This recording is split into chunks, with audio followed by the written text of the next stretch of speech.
Hey folks, the end of part 2 of my favorite films of 2012.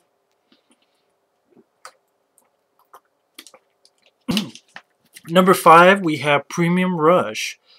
Premium Rush, I was surprised by. Premium Rush was one of those films that, again, didn't do anything. Nothing happened with it. I would have seen it in theaters, but it came and went like the wind. I blinked and it was gone from theaters. Now, this is a film that starred Joseph Gordon-Levitt.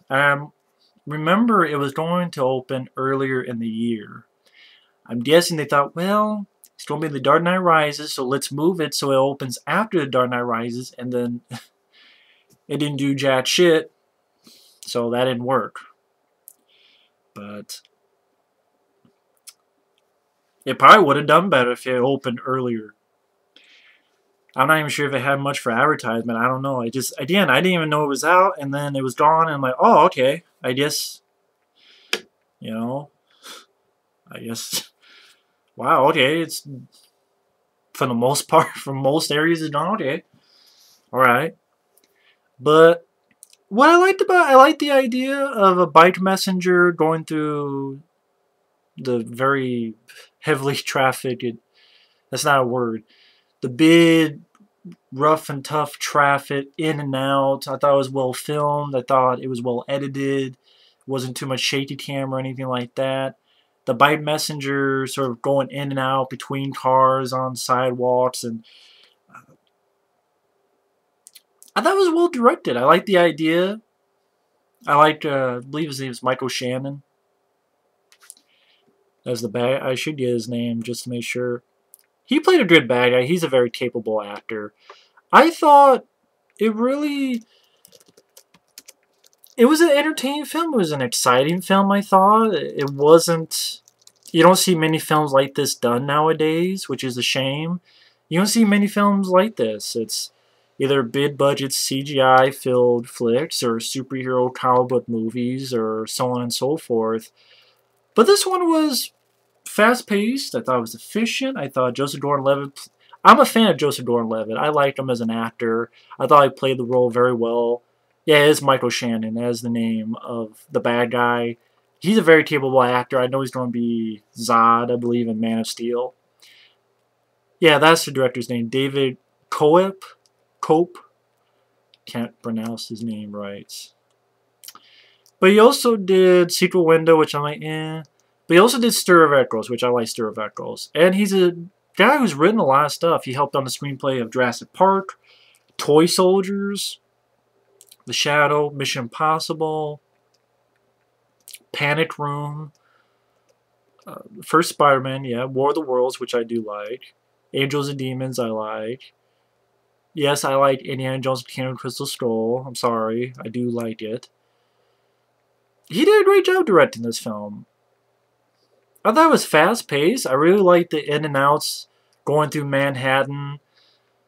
He, like the deal with his bike, he has no brakes on it, and he's doing all these crazy stunt work. I think he has some very capable stunt work in the film. And I like certain ideas that they put in there. For instance, he gets to a cross-section or something like that, and he's like, okay, do I go this way? But if I do that, I'm going to get hit. If I go this way, if I do that, I'm going to run into someone. And it visualizes, it has these arrows that go, if I go that way, no. If I go that way, no. This is where I gotta go. I like that visualizing aspect of the flick. And I thought it moved at a quick pace. It was fun to watch. You know, Bicycle Massacre going in and out of Manhattan with wonderful stunt work and good usage of special effects. This was, I thought, a film that used the special effects well. And it told a very entertaining story. Entertaining visually, and had a good cast. Joseph Gordon-Levitt, Michael Shannon, I thought they both did well. I thought the rest of the cast did fine as well. So I really like Premium Rush. I know that'll be maybe time by, supposed to be the 21st. So probably by the time this is uploaded. No, not the 21st, because that's Friday. Or at least by the time I'm recording this. So anyway, I know I gotta get that sometime. Because I really like that film. Number 4 is the Raid Redemption. Raid Redemption just kicked ass. It was very simple story. Group of police, they go into a big fucking building and they get trapped and they have to get the fuck out of there and stay alive. It's so simple that it's perfect. Like, that's a perfect idea. It's like, why didn't someone think of this movie before? Like in the 80s. Could you imagine in the 80s, like having Stallone, Schwarzenegger, Van Damme, that some kind of person having this kind of movie? But it worked very well. I thought the martial arts were outstanding. The fight scenes were beyond badass. You know, like when someone was asking about why I was complaining about Expendables 2, I thought, this film, to me, is more of a throwback to the 80s, where it's straightforward, no bullshit, balls-to-the-wall action, martial arts, definitely an R-rated movie. It wasn't cookie cutter or anything like that. You have a badass lead, badass villains, dangerous villains that you could believe are dangerous, fight scenes that were not cut to bits, they were not edited by a fucking grinding machine. They kicked ass, took names, wonderful, perfect, awesome choreography, and very well done film. It had a good atmosphere to it as well. And the story was simple, be it very efficient. I keep using that word efficient, but if a lot of times that's why I liked the movie. Just be what you are and go for it. Don't dawdle around going, oh, I'm going to do this. No, I'm going to... Just shut up and get to the point. Sometimes you need to put up or shut up. And the Raid Redemption did that. It's like, okay, we have this small amount of money with, what was it, $1 million, give or take? $1 million. And they came out with better, more memorable, more insane action fight scenes than films that cost $100 million. That's sad. It's like, okay, you guys are sucking your direct-to-DVD films. I would bet that some of these fucking Steven Seagal flicks that go direct-to-video, direct-to-DVD that were a piece of shit, they cost probably the same goddamn amount of money, but the Raid Redemption shows you can put that to good fucking use. Why is it that goddamn movie can cost $1 million, probably the same as a lot of these direct-to-video shit, or close, and yet they kicked ass, but then we're fucking up here in the States. The Raid Redemption almost depresses you. It's like, why are not more people making action movies like that? And probably have the same fucking budget. Or they have the 100 times the budget and it's still not that close. That's sad. It's fucking sad. But the Raid Redemption was awesome. 3 is the collection. I know recently, at least by the time I'm recording this, someone did not like the sequel, but they thought the first one was okay. That's fine. I disagree. It's hard to pick which is better, but I think of it as the collector and the collection as one awesome movie. That's really what it is. The collection and the collector, you put them together, you watch them back to back, or if you knew how to edit. Like, if I knew how to do it, I would... Well, when the collection comes out on DVD or Blu-ray or whatever, if I could edit the collector and the collection, like the ending of the first film, boom, next scene is the second movie. That would be like, wow, this is a good fucking movie. Okay, it's 2 hours and something, but this is a over 2 hour movie I'd watch. 2 or 3 hour movie? Fuck Dark Knight Rises, I'll watch this for 2 hours. That's a good epic story for me. At the beginning, he's this thief. At the end, he kicks the collector's ass and throws him in the trunk and he says, fuck you. I'm like, alright. You know, more power to that. And that's why I love the collection. I like it as a sequel. It's a sequel that does not hurt the first film, doesn't ruin the first film. The Descent Part 2 hurts the first film. Descent Part 2 is a piece of shit. In my opinion, Alien 3 does that. Why? Because fucking Ripley went to the goddamn nest to rescue Newt, only, well, in 2 minutes she's dead. Haha. So that whole bullshit, you going through that nest, and and firing that fucking flamethrower and that pulse rifle and those grenade rounds. That was pointless, Rip. But you didn't have to do that. You could have just left with hits. Would have been the same thing. Would have been the same fate, you know. So you pretty much just made aliens fucking useless. But oh, hey, it's okay. Fuck Alien 3. It can stick in its ass. Fucking killing Hicks and Nude and Bishop. And then, of course, Ripley at the end. Just Sigourney Weaver wanted to die. And like, fuck you, bitch. Sorry, that's just my opinion. Fuck. That's unforgivable. I'm sorry. That's a bad sequel. Or Descent Part 2. The girl in the bullshit American release ending, it's, hey, she's still alive, and okay.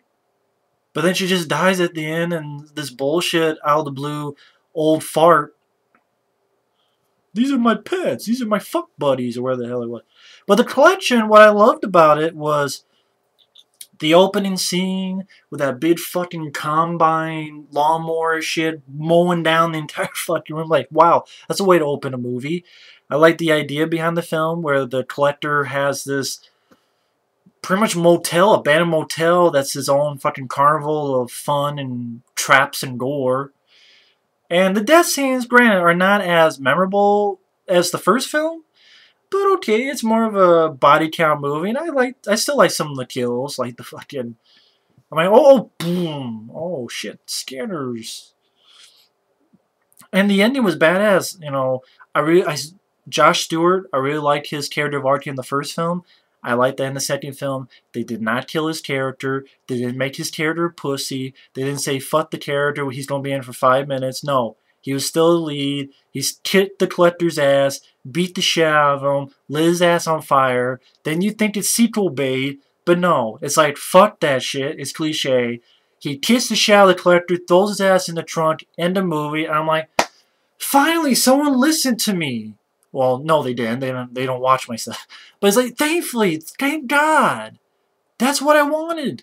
Shit. That's what I wanted. That's what I wanted. That's the kind of ending I wanted, and they did it, and I don't want to see a third film. You don't need a third film.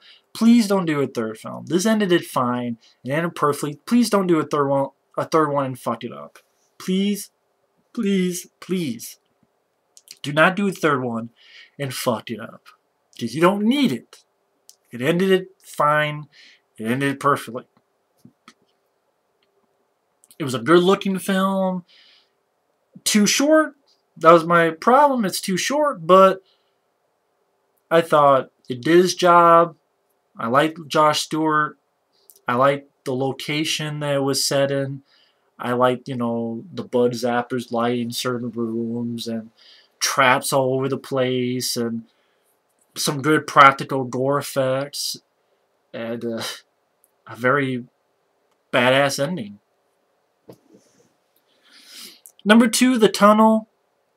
Technically, it came out in 2009, but I put it on here because The Tunnel, it came out like December, not 2009. I was thinking of The Collector. That came out 2009.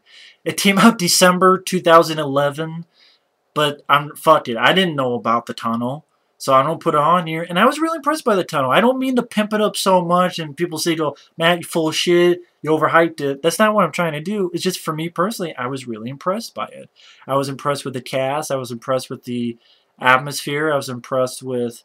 It was found footage, but they did it in a fake documentary style. But I liked the cast. I thought the acting was well done. The way the film was made was interesting. It was released for free on BitTorrent, so you could watch it for free. Part of me wants to do a damn fan commentary since, you know, it'd be, you know, uploaded for free. I just was really impressed by the film. And I like the atmosphere. I love the location, underground in Australia. I could watch that film again and again. It just really impressed me with its atmosphere, its low-keyness. I'm like, okay, this is part of the reason why I like the Blair Witch Project, but it had a, you know, it didn't have the same typical downbeat ending. I was like, okay, good. That became its own thing as well. It did something a little bit differently. I thought it was well filmed. I mean, the guy who did the filming, he was a real-life cameraman. And he was a very likable guy, the Steve guy. So I really liked the title. I did a whole review of it. And number one is Dredd 3D. All I gotta say is Carl Urban is badass. The action is badass. That to me is more of a throwback to the 80s films, is Dredd.